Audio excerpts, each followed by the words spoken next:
జగన్ ప్రభుత్వంలో జరిగిన 3,500 కోట్ల రూపాయల మద్యం కుంభకోణంలో సింహభాగం ఓట్లు కొనేందుకు ఖర్చు చేసినట్లు సిట్ తేల్చింది. వైసీపీ ప్రధాన కార్యదర్శి చెవిరెడ్డి భాస్కర్ రెడ్డి తన అనుచరుల ద్వారా ఎన్నోసార్లు కోట్ల రూపాయలు తరలించారని విజయవాడ ఏసీబీ కోర్టులో నిన్న దాఖలు చేసిన 3వ ఛార్జ్షీట్లో పేర్కొంది. ఆ మొత్తం నుంచే ప్రకాశం జిల్లా దర్శి వైసీపీ అభ్యర్థి బూచేపల్లి శివప్రసాద్ రెడ్డి, నెల్లూరు జిల్లా కావలి వైసీపీ అసెంబ్లీ అభ్యర్థి రామిరెడ్డి ప్రతాప్ కుమార్ రెడ్డి ఇంకొందరికి నగదు పంపిణీ చేసినట్లు తెలిపింది.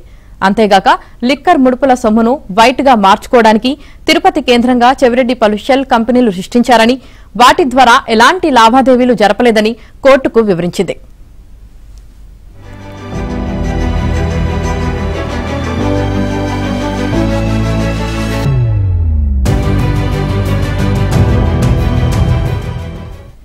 చెవిరెడ్డి అక్రమాలకు ఆయన వ్యాపార భాగస్వామి వెంకటేష్ నాయుడు అనుచరులు బాలాజీ కుమార్ యాదవ్, ఎద్దెల నవీన్ కృష్ణ ఏ విధంగా సహకరించారో స్పష్టంగా పేర్కొంది.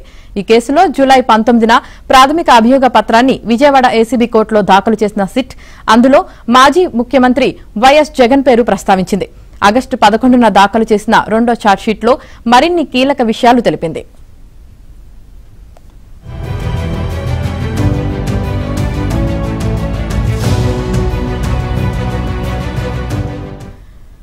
మద్యం సిండికేట్ ద్వారా అందుకున్న లంచం డబ్బులు స్వీకరించడం నుంచి తరలించడం వరకు వెంకటేష్ ఎలాంటి పాత్ర పోషించాడో కోర్టుకు సిట్ తెలిపింది. కేవలం 6 నెలల్లో అతడి నివాసానికి సుమారు 200 కోట్ల నుంచి 250 కోట్ల వరకు చేర్చడం, ఆ సొమ్మును చెవిరెడ్డి చెప్పిన వ్యక్తులకు అందజేసిన విషయాన్ని వివరించింది. డబ్బులు తరలించడంలో బాలాజీ కుమార్ యాదవ్ చురుగ్గా వ్యవహరించినట్లు తేల్చింది.